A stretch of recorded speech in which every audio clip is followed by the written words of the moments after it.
still it pays. Okay, you will never import more than 1 gigabyte in total. Okay, from today to the day 14. Okay, in total sum, there will never be per person more than 1 gigabyte imported. Okay, is that clear? Because otherwise you could hamper simply the space on the disk, which would minimize the experience of your peers, which would be very unfair.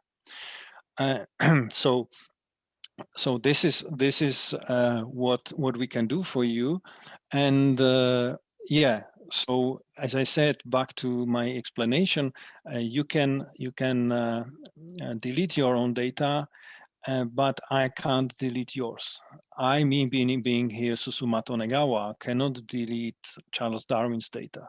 Okay, it just cannot do it because it's not let's say read, annotate, and delete group. It's just read, annotate group. Okay, so again, Charles Darwin can delete his own data, Susumato Negawa her own data, but not vice versa. Okay, but they can see each other's data and they can annotate each other's data. So that's what is read, annotate group. And you can see the next one in the list is lab 2. That's just an arbitrary name I chose when I was preparing this server. This is another type of group. Again, the black guy is me, Susumato Negawa, and the red guy is, let's say, Charles Darwin in this scenario.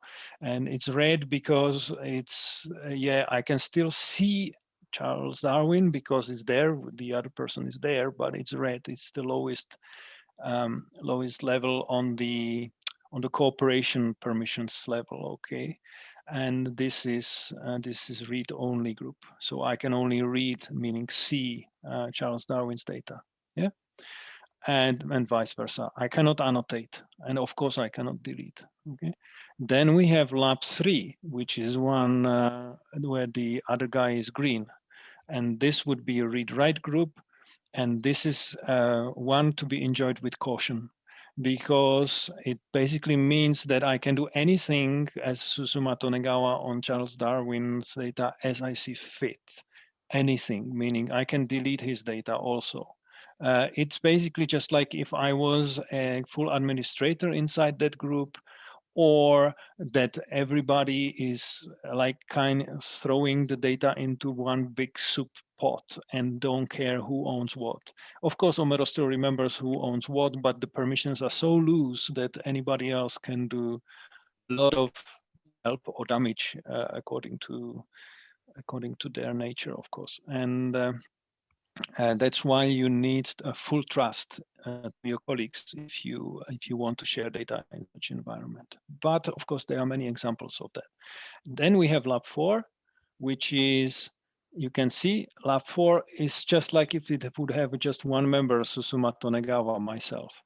Okay, the icon says I'm alone there, because principally it is so-called private group. And because it's private, in a private environment, you are always alone and you can't see the other people. You don't know that they exist. So you might surmise that I'm alone in this group or whatever you choose, but you will never find a way, how can I find even the names of the other members of that group? Okay. So you can set up those 4 different group permissions, and yeah, go from there. You can have as many members inside one group as you see fit, and the one user in OMERO can be a member of as many groups as you see fit. Okay, so then you can get different setups where you would have a new OMERO group for a project which cross-sect 2 different labs or some such, but that's something you have to think through locally, but the possibilities are there.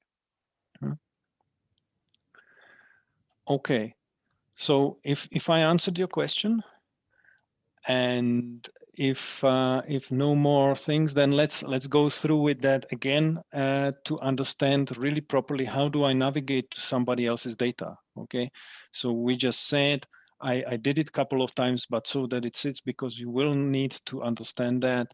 I clicked on the top left on the lab 1, and I can either go to all members, which is less nice. You can see in all members that we have like like the same data 50 times over. Okay, this indeed is the case, but this is just a teaching environment. Yeah, this is never something you will see normally. But I can now go and see Charles Darwin is our favorite colleague here. So Susumato Negawa clicks on Charles Darwin, and that's Charles Darwin portfolio, which suspiciously looks very similar to Susumato Negawa's own, to my own, but this is just the quirk of the training server. Okay, these are real data of Charles Darwin, and I can't delete them. And if Charles Darwin deletes them, it will not have any influence on Susumato Negawa's data. Nevertheless, it's almost in the real life, of course, excluded that Susumato Negawa and Charles Darwin would have the same data. Yeah, this is just for the teaching experience here. And I will navigate